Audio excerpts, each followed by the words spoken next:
tita. Ano pong nangyayari? Itong anak mo, kanina pa naglalaro ng tubig. Hayaan nyo na lang po, tita. Naglalaro lang naman po siya. Anong hayaan? Paano kung nagkasakit yung batang yan? Hindi naman po siguro. Palibasa kasi, pabiyak ang ina. Tita, may ginagawa po ako sa loob. Marami ka pang dahilan. Lisa, Laila, ano na naman ba yan? Nagbabangayan na naman ba kayo? Ito kasing anak mo, pinababayaan niya yung anak niya. Naglalaro lang naman po si Amy, tay.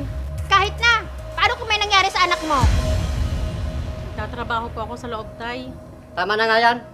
Pumasok ka na sa loob, Laila. Ako nang magbabantay kay Amy. Sige po. At ikaw, Lisa, pagpatuloy mo na yung gawain mo doon. Hindi na talaga nagbago ang pakikitungo sa akin ni Tita Lisa.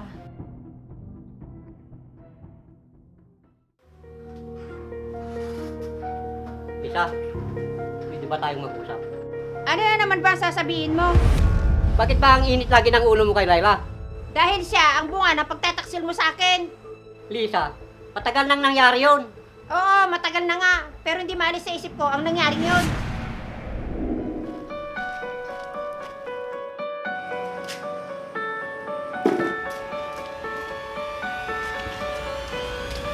Romeo, sino yung babaeng yan? Lisa, siya si Laila, anak ko. Ano? May anak kasi bang babae? Uminahon ka, Lisa. Magpapaliwanag ako. Eh bakit andito yung babaeng yan? Dahil wala na siyang bahay na mapupuntahan. Ibig mo sabihin, dito mo siya patitirahin? Oo, Lisa. At pag-aaralin ko siya. Total, wala naman tayong anak. Ituring mo rin siyang tunay na anak, Lisa. Hindi ko magagawa yan, Romeo. Tay, hindi yata ako tanggap ng asawa mo.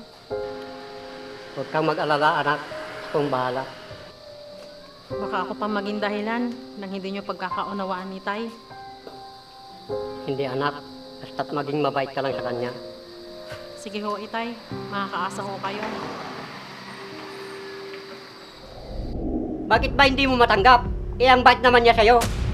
Dahil sa kanya ko nakita na hindi ka naging tapat sa akin. Pwede bang kalimutan na natin yon? Ang isipin mo ay ang ngayon. Nakakatulong na siya sa atin dahil may trabaho na siya.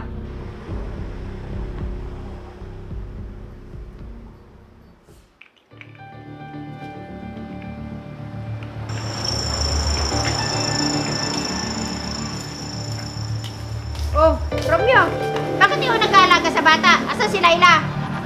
Nasa loob, nagtatrabaho. Wala naman akong ginagawa eh. Kung bakit naman kasi nagpabuntis yung babaeng yan, tapos iiwanan lang? Ano na naman ba yan? Nagkamali lang siya ng lalaking minahal. Parehas lang sila ng nanay niya. Malande. Magtigil ka nga, Lisa. Totoo naman, di ba? Parehas silang nagkanak na walang asawa. Anak ko, ang pinagsasabihan mo ng ganyan, Lisa. Oo, alam ko. Anak mo siya sa labas. Kailan mo kaya siya matatanggap bilang anak, Lisa?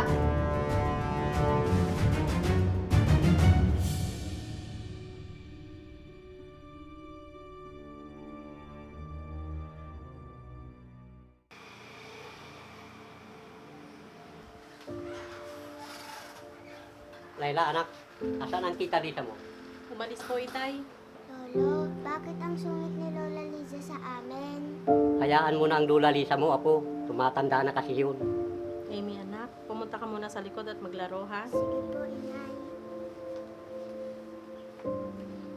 Tay, bakit hanggang ngayon hindi pa rin kayo matanggap ni Tita Lisa?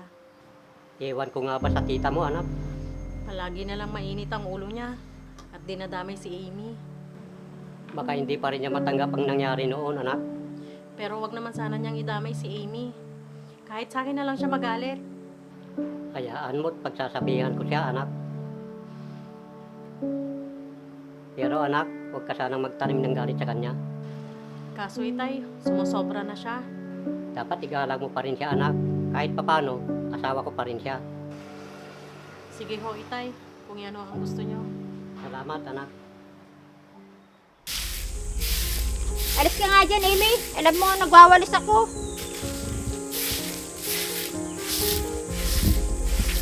Ano ba yan? Kadumi-dumi naman dito. Aray!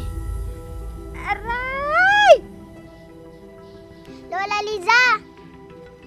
Aray! Lola, anong nangyari sa'yo? Tulong!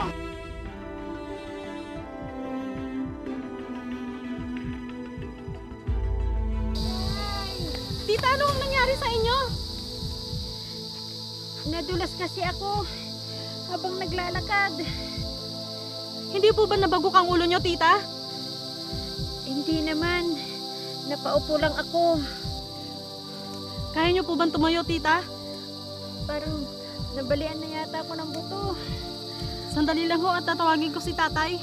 Paano na kaya ako ngayon? Hindi na yata ako makakalakad. O Amy, dahan-dahan lang sa pagtulak ha. Hayaan mo lang siya, Layla. Baka ho kasi mahilo kayo, tita. Hindi, ayos lang ako. Nako, tita. Oras na po pala sa pag-inom ng gamot nyo.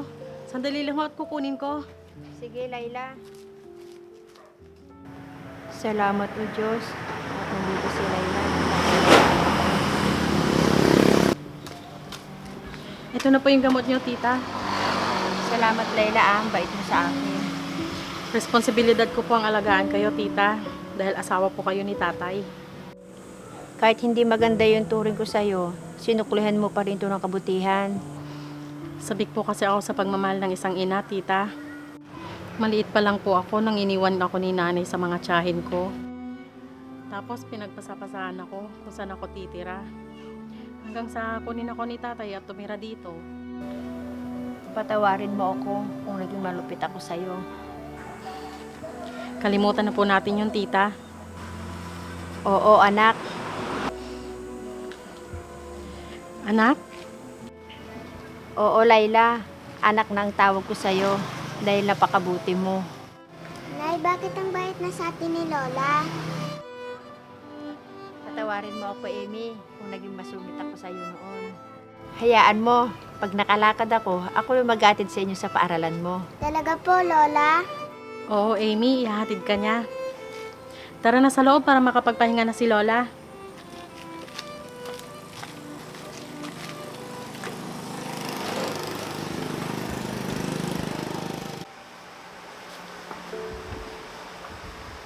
Tay, gusto na raw pong mahiga ni nanay.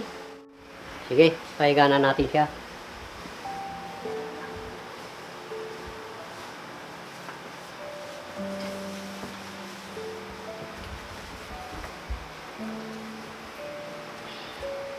Pahinga ka, nanay. Sige, anak. Masusupang manood muna ako ng TV.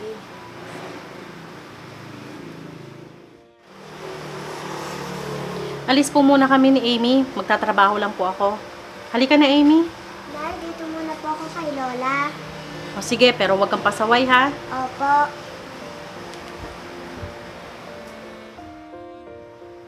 Ang bait talaga ng anak mo sa akin, Romeo.